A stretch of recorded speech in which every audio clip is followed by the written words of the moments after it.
Hello and welcome to the Sugar Coated Marketing Podcast, where you get sweet advice on how to improve your marketing and grow your business. I am David Paris, your host, and in this podcast series, I interview top experts who give advice on the subjects of marketing, copywriting, advertising, and we even throw in a hint of self-development. Today I've brought on special guest Ryan Stroup to tell us which factor is more important in determining your success than IQ. Emotional intelligence is the strongest predictor of success across all types of jobs.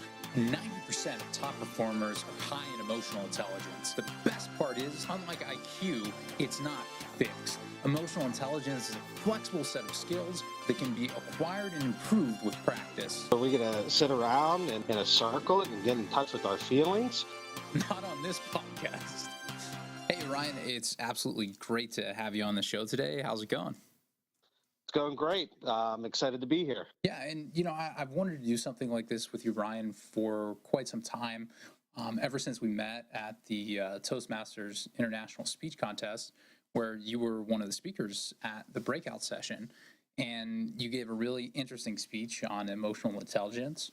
And what's most memorable to me about the speech is actually what you did, because you didn't really speak much at all during the speech. You engaged with the audience and you had them kind of give the speech for you by asking pointed questions. And, I think that brings us to an important point of why emotional intelligence is so important, because people tend to not remember this really specific, intricate details. More so they remember how you made them feel.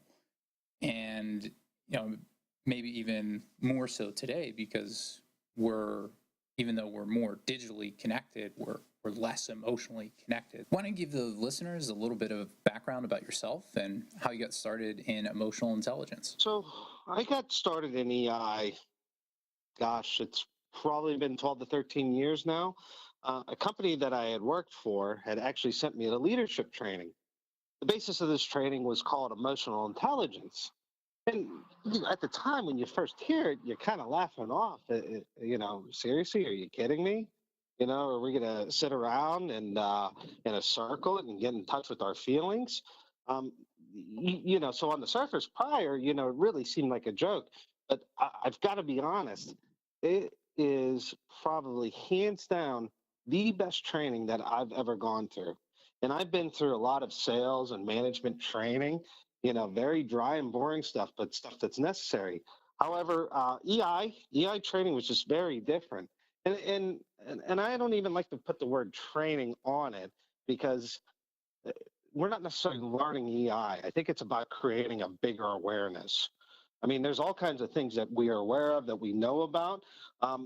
This training really helped highlight and to bring awareness to show, as a leader, we're under a spotlight. People are watching us, and it's really being able to understand and identify those things that might mentally hijack us.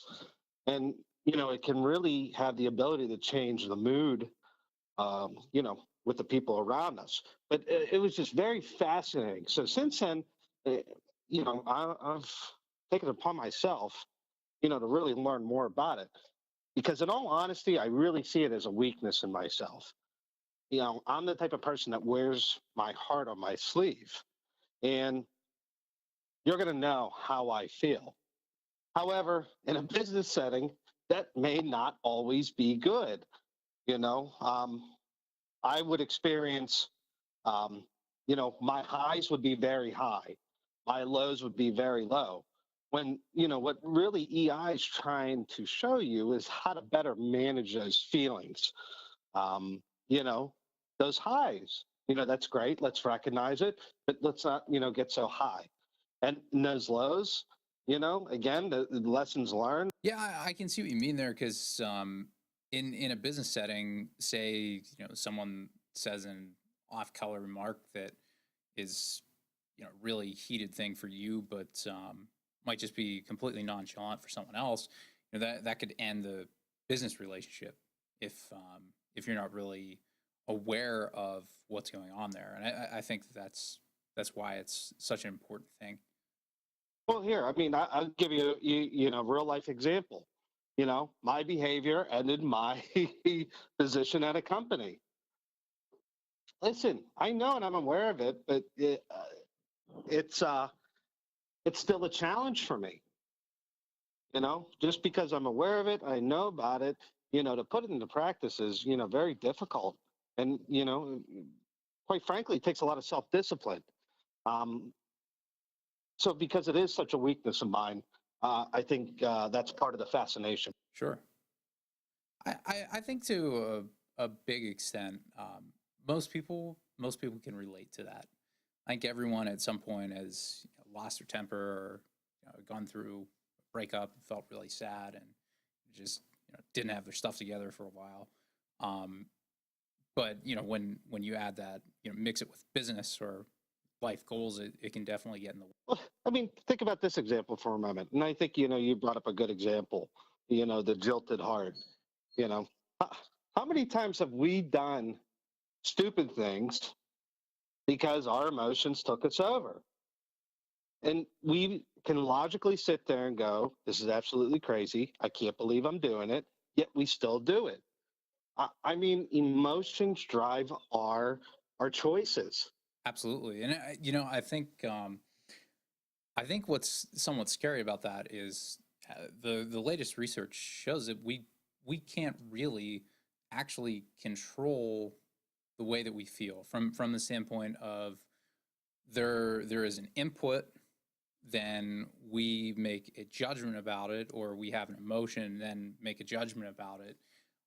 But the emotion is really one of those core innate things that's wired into our brain. So it's really important to be aware of it because you could be going throughout life and then just have stuff happen and then not really be in control or not feel like you're in control. Think about when early man was around. The second they saw a saber-toothed tiger or some other predator, they felt an emotion. They felt scared. It kicked in the fight or flight response in the body, and that was really meant to help with man's survival. But now think about this. Fast forward ahead. You're driving, you get cut off. Guess what? That same fight or flight response kicks in, the same one that our ancestors used to get away from predators is still now happening to us in a complete insane situation. So even though we might be wiser, our brains haven't changed. We're still driven by emotion. Well, that being said, now one of the things that you've done for a number of years now is consulted with companies on how they can use emotional intelligence to increase their profits. Not and I think towards the end we can jump into maybe how you can do that with sales and copywriting. But um, what you did more specifically with consulting was actually how they were able to do that internally with their employees. Well, and I think, and this really applies to any business, across any industry is, and the way I like to dumb it down is management is about task related, right?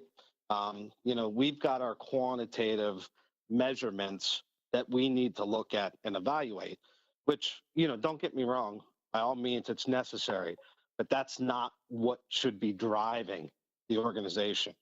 When we talk about leadership, so leadership to me is more emotionally based, right? Because we're trying to influence. Leadership is about leading a behavior, right? So to look at it easily, if I'm managing a task, like I'm managing to a quantitative measure, right? And if I'm doing that at that time, then I'm already behind the eight ball. However, when we first get started, I know my quantitative measurement, I need to be that. However, if I lead a behavior, if I can lead that qualitative portion and get someone to perform the way that I need them to, that's going to get them to their quantitative measurement. Does that make sense? It does, but I'm going to kind of put you on the spot here. Can you give a more specific, like real life example, or how can someone actually do that? I think sales is probably one of the easiest ways to look. Very quantitatively driven, right? Very much numbers based. You either hit your goal or you don't. However, if you're just managing to that and you have someone, let's say, underperforming, that's not going to help. What you need to look at is what type of person is this? What type of behaviors do they need to be out there successfully selling? If you come in at the start of the month, let's say, and you're managing just to that number, you're never going to achieve it. However, we know what behaviors successful salespeople have. We know how to coach to those behaviors. If we come in and can lead those behaviors early on and help that salesperson achieve that quantitative goal. I mean, that's what it's really all about. And again, if it's some type of production number, again, the production number is just a measurement. However, if we're just managing to that and focusing on that versus focusing on the behaviors that are going to get us there, it's going to put us much, much further ahead if we focus on behaviors. Again, I mean, the line may be very gray between those two, but ultimately those behaviors are what going to drive us to reach the goal. It's very easy to look at quantitative measures, right? It's a number. If I have to hit, let's say, my quota is $10,000, this month. I mean, that's easy to look at. But trying to define those behaviors, we're starting getting into the soft end. Qualitative is not as much easily defined as it is quantitative. You have to have an ability to be able to read, to understand situations. It's not a cookie cutter approach. It's never going to be. You've got to go in and realize who you're working with, what sort of external factors are influencing. It's much more difficult to read a qualitative perspective than it is quantitative. Yeah, yeah, and I guess like to give a more specific example, say you have someone that was a successful salesperson, and then their sales begin to dwindle, and as a manager, it could be easy to look at that and say, well, so and so just doesn't care anymore, but maybe he's going through a divorce or something like that, and that's what's really going on. It's not that he doesn't care; it's just, or it could be complacency. Complacency in that maybe the salesperson's been established and in a territory, and doesn't feel that need, that hunger. For example, perhaps they take for granted that because they performed well, that it's just going to keep happening. And that's up to that manager to see those behaviors early on, to be able to identify that, to correct those. So I mean, if they did see that, then what would be a suggestion for someone to correct that if they're a manager listening into this? Again, I think it's about empathy. I think you really need to understand your audience.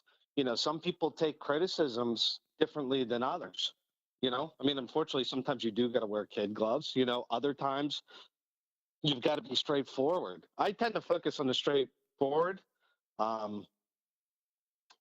because it may upset the person at the time, but in the long run, they're going to be better off because of it.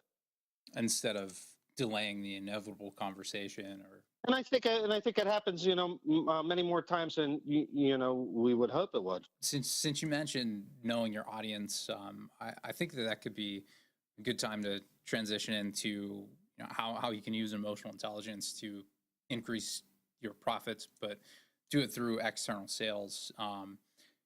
And one of the things I like about the topic of emotional intelligence so much is I think that it's really a crucial skill that you have to have if you want to be a successful copywriter, especially today, because to have successful sales copy and marketing, what you really need is a very crystal clear understanding of your audience, but not just like the demographic data. Everyone knows that, but understanding how they feel, what keeps them up at night, what are they actually thinking about, how does it feel when they use your product? Why are they buying it? Is it because, if it's a soap, their wife likes the way that it smells, or is it the way that it makes their hands feel after they wash it, and that kind of stuff? And if you don't know that, then you can't create a message that resonates with the audience because you don't know who you're talking to. It's almost like having a conversation with a good friend versus talking with a complete stranger on the street and not knowing anything about them. If you don't do the right research and the right kind of testing, then you're always going to be talking to the stranger. Absolutely. And I think, we go further, right? We talk a little bit about demographic, but I think, what's important in copywriting is psychographics, right? Because we really would understand attitudes, what are their hopes and dreams? This is sort of the difference, right? Demographic is, very much quantitative data. I mean, easy to look at, easy to find, easy to interpret. I think you start getting into psychographics, again, there's a qualitative element to it that, is going to be difficult to define, particularly in copywriting where this is important is, I think you brought up a point, knowing your audience, knowing what to say to them, is it a conversation between good friends or complete strangers? You know, um, again, as people, we tend to like people, like things that are in line with our values. So, from the copywriting perspective, if you're able to speak to someone's values, what they believe in, you're going to have far more buy-in than you would if, hey, we're just going to go off of demographic data, right? We're trying to reach, this, audience, 20 to 30-year-old, male, in this income bracket.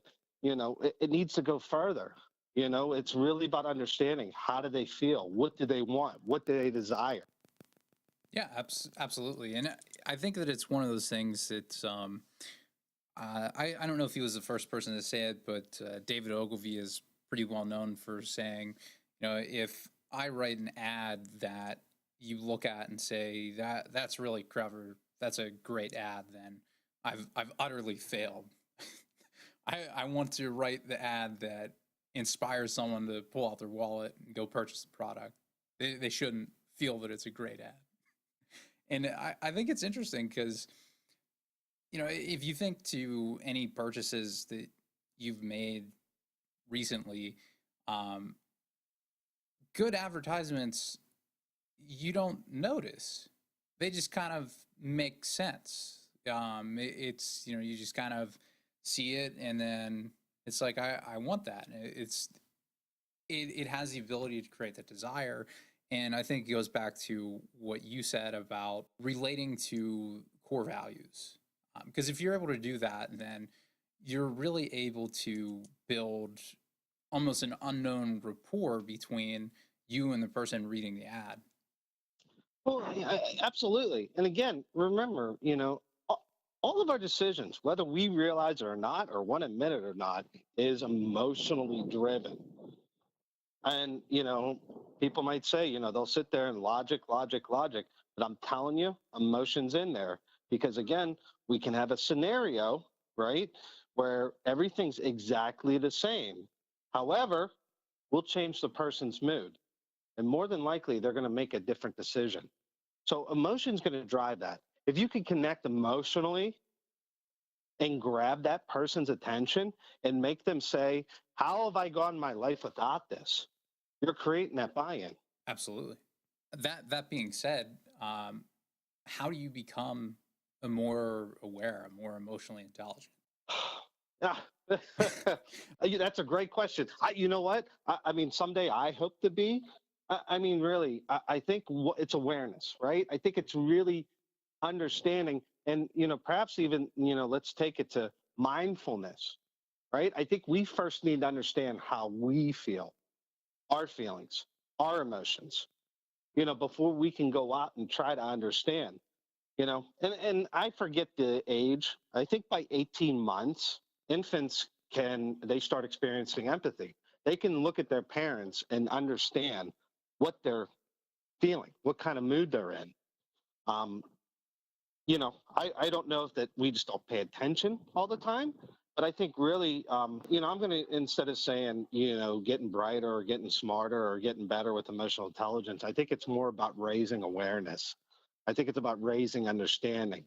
Again, because I think it's a qualitative skill. People are going to have different definitions, interpretations, etc. But EI is really about understanding yourself and understanding those around you and how they feel. Um, I think if you can get in touch with your feelings, I'm not saying that you're great at managing them, but if you can understand, like I know there's certain times when I shouldn't have conversations or make decisions, and uh, uh, I wish my wife would understand, but there are times that it is not the best time to talk because I know I'm not thinking clearly and that my emotions are driving it. Now, do I have control over them? No, but at least I have an understanding that this is not the best time for me to do this. But so again, I think it's about creating awareness, and I think being mindful and present within yourself to really raise that awareness of EI within yourself. Absolutely. And I would say that too. Like if you're trying to write an ad and infuse an emotion into it, but you don't know what that feels like yourself, you're just not going to be able to do it. And you mentioned mindfulness. There's a great I think it is on Google Talks, and I'll post a link in the description of the video for it. But from the standpoint of mindfulness, John Kabat-Zinn had a great video on what that is and how to do it, and essentially just using some simple daily meditation practices and just practicing being aware in the moment and what you're feeling at different given points in time really gives you a lot of control over not so much over your emotions, but how your emotions control you. It gives you the power to be aware of like what you said. Maybe now's not a good time to make this decision, but being aware of that versus just jumping in and making the decision is a huge advantage. So if you're not aware of that at all, then you're just kind of reacting opposed to proceeding mindfully. Sure. Well, let me ask you this, David. Being experienced in copywriting as you are, can you identify times when you might have done something when you probably were, I don't know, let's say you're not in the greatest mood or maybe feeling something somewhat negatively emotionally versus a time when you were doing work when, you felt great, you felt positive. What was the difference in those quality of works, because of your emotion? Yeah, I would say absolutely, and I think any copywriter who actually edits their work is able to do that. And luckily, I've never actually run those pieces because I have some checks and balances set up so that I don't do stuff like that. Um, there's a saying in copywriting: write drunk and edit sober. So I mean, I'll actually sometimes stay up until very late in the morning when I'm writing a piece, like sometimes 2 or 3 a.m. And I will have no filter then. And I'll just kind of pour everything out so that I'm making sure that I'm getting out unfiltered emotion. Maybe I'm a little bit tired then, and then I will actually go back 2 days later, at least wait a minimum of 24 hours, then go back and read it and see what's there. And a lot of times what ends up happening is I've got maybe more than one thing that I'm trying to focus on at the same time. So I have to cut that back, clarify it. So I'm just focusing on one thing. And then a lot of times too, there's too much emotion there. So it would be like way over the top, and it needs to be toned down a little bit. It depends on the product and what it is. I mean, the more personal the product is and the more expensive the product is, the more emotion that you need to have. But there's different ways to approach it. And to clarify what I'm saying there, the emotion is not my emotion as the copywriter. it is trying to relate to the prospect, and then by relating to them with appealing to their core values and things that they believe, to then make them have that emotional response. Kind of like the same way a screenwriter for a movie would, like if someone loses their wife in a movie, or there's a tragic accident or something, some people will watch the movie and then actually cry. So like that is the type of emotion that you're trying to put into copy. Not that you want to make people cry, but you want to relate to them in that way. And we're not just like looking at sadness and tragedy here. It could be joy, it could be fear, it could be happiness, it could be anger. Say someone has heart issues and you are their doctor, and you need to scare them into having surgery or they're going to die. That's an ethical way that you could use fear, because literally going to save someone's life. So the emotion needs to work with the product as well. Well, let me ask you this, because again, I've talked about this, before, and presentations that I've given, is that when we talk about someone receiving the complete message, you know, um, and depending on what you read, you'll sometimes see different statistics. 50 to 55% of the message is, body language. 30 to 35, depending again, is tone, and really, when you get down to it, 10 to 15% of the message being the actual words. How do you ensure that the people reading get that right message? I'm glad that you asked me that, because there is my answer is maybe going to shock you a little bit, but it's really the same as if you would be giving a speech. And what I mean by that is, well, you don't necessarily have body language, but you most likely you're going to have some type of image with the ad. So that image is your body language. There is definitely tone in writing, and if you have the wrong tone, or if you're just presenting a list of facts, it's just going to fall flat. To give you a specific example of that, there's actually a really famous ad that David Ogilvy did for Rolls-Royce, and I'm going to start off with the fact, and then I'm going to actually read the copy that he wrote. So the fact is, Rolls-Royce at the time was the quietest car in the world. They really pride themselves on having no noise inside the cabin. So the line of copy that he wrote was, at 60 miles an hour, the loudest noise in this new Rolls-Royce comes from the electric clock. And then the following subheadline is, what makes Rolls-Royce the best car in the world? There's really no magic about it. It's merely patient attention and detail, says an eminent Rolls-Royce engineer. So you can see there, the fact, the car is quiet, is kind of flat. But then when you change that and transform it to, at 60 miles an hour, the loudest noise in this new Rolls-Royce comes from the electric clock, it changes the way that you feel about the car. It changes your attention. It makes you want to read the rest of the article. So you can pretty clearly see the difference between just the fact and then the actual copy with the emotion and tone. It changes the meaning, and it changes the way that you feel. And the reason why I highlight that, and in my experience with this, is both on the sending end and the receiving end, is, sending an email. How many times have you sent or received an email?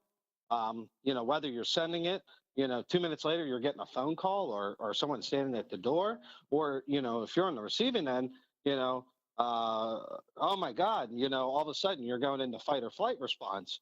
And, after having a conversation, you find out whether, the other person misinterpreted what you were trying to say, or, you misinterpreted what the message was. I think that is a symptom of people not being mindful.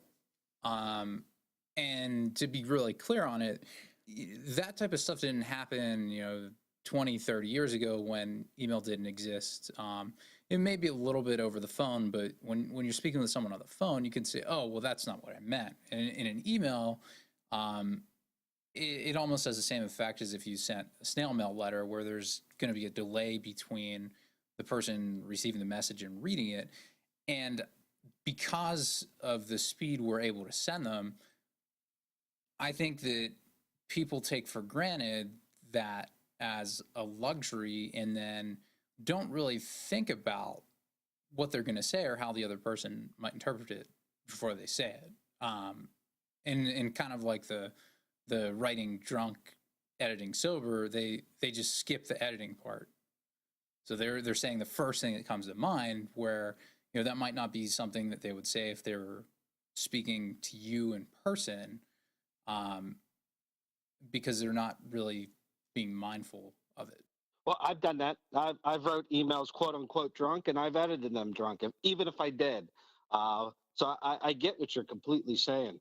I think what I really wanted to highlight, though, what the importance is, in copywriting, you really got to capture 100% of emotion, and really, 10 to 15% of your overall ability, and in the quote unquote, communication arsenal, because again, they're not getting the tone of my voice per se, and they're, not getting the body language. However, as a copywriter, that's up to you to understand, sort of that body language and the tone of the message. Yeah, so I think the best way to do that is actually, and probably the easiest way to do that, because it's the way that we as humans have communicated for thousands of years now, is to tell a story.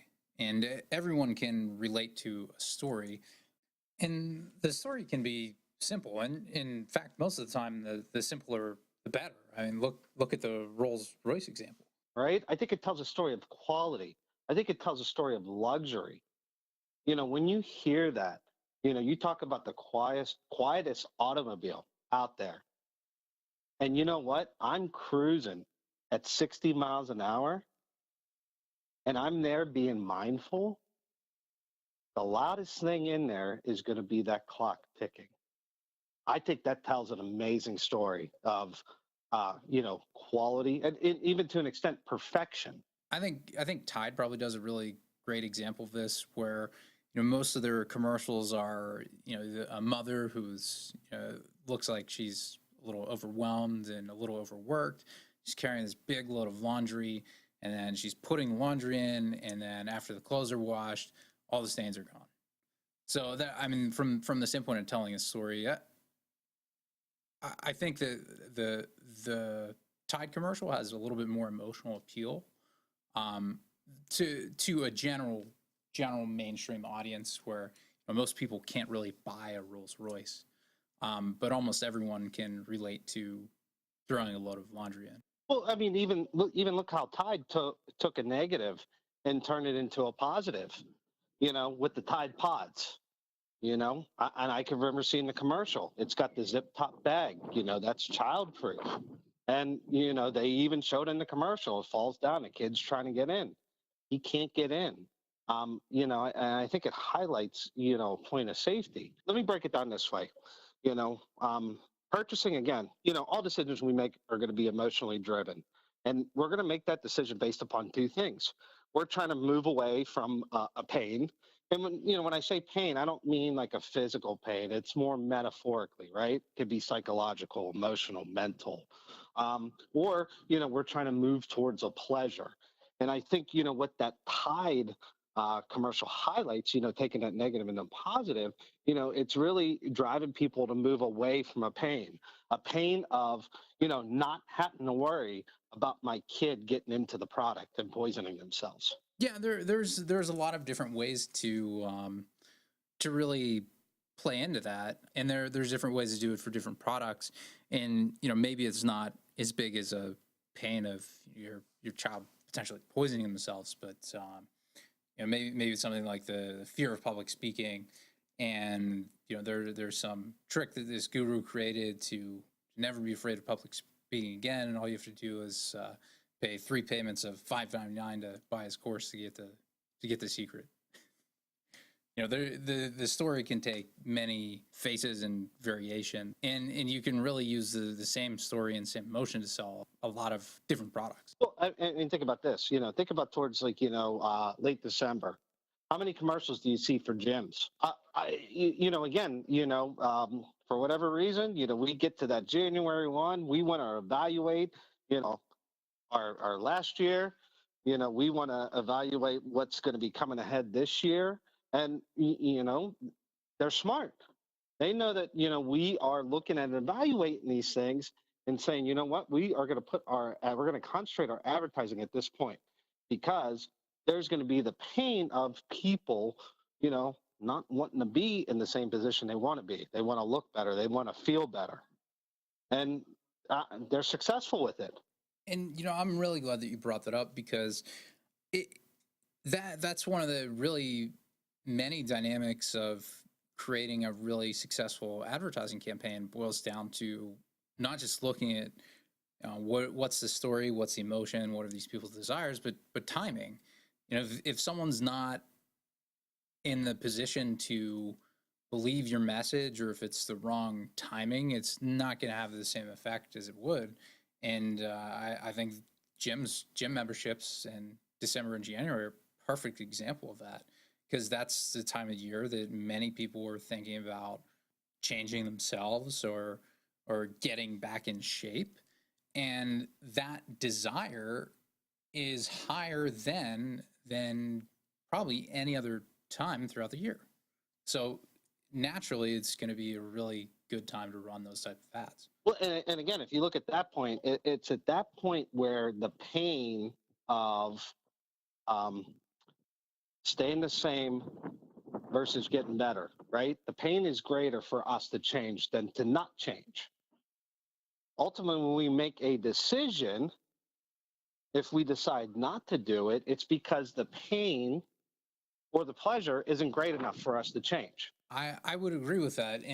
But I guess from a marketing standpoint, that could be slightly deceptive. And let me clarify what I mean is, you may be uncomfortable enough to purchase a product, and then that kind of checks off the box in your mind, and then you never read it or use it. I think that it's one of the interesting things that occurs, especially with really appealing ads, where you have people that they have this pain, they can relate to it, they have the desire to purchase a product because they think that it's going to solve the problem for them, and then they purchase it, and then they move on to the next thing, kind of forget about fixing that problem. Well, again, let's use the gym membership.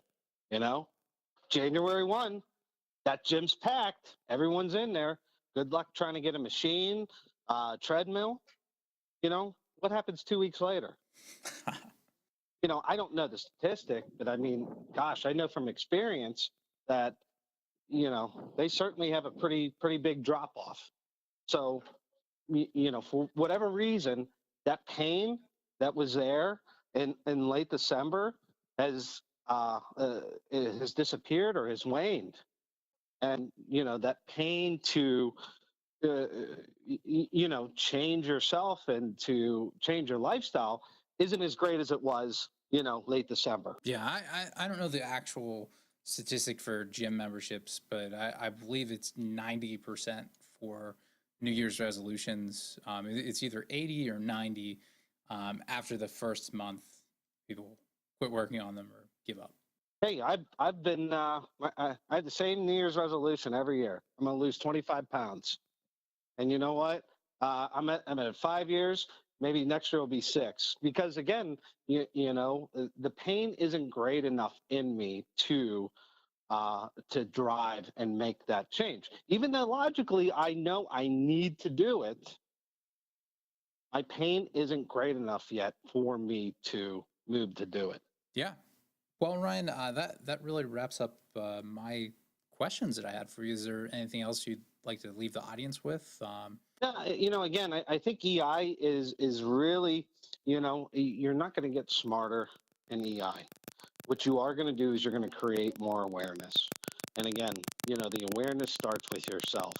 If you can sit back and look at what you're feeling, and gosh, if you're really having difficulty, journal it. Take a few days and write down what you're feeling. It's going to actually make you be mindful and understand, and go back and review it. Many times through the course of the day, I mean, myself included, we're on autopilot, not realizing, what we're experiencing, what's going on, how we're feeling at that moment. But I'll tell you what, if you're able to journal and go back and see and understand, you're going to see that you feel a lot of things that you didn't realize. Sure. If anyone would be interested in reaching out to you, or potentially hiring you to consult with their company to become more emotionally intelligent, what would be the best way for them to do that? I can be reached easily by email. My email is Ryan Stroup, RyanStroup at Comcast.net. All right. And I will add that to the description as well. And Ryan, it was a pleasure to have you on today. And hopefully we will bring you back for another episode in the future. Likewise, I enjoyed being here. Thank you, David.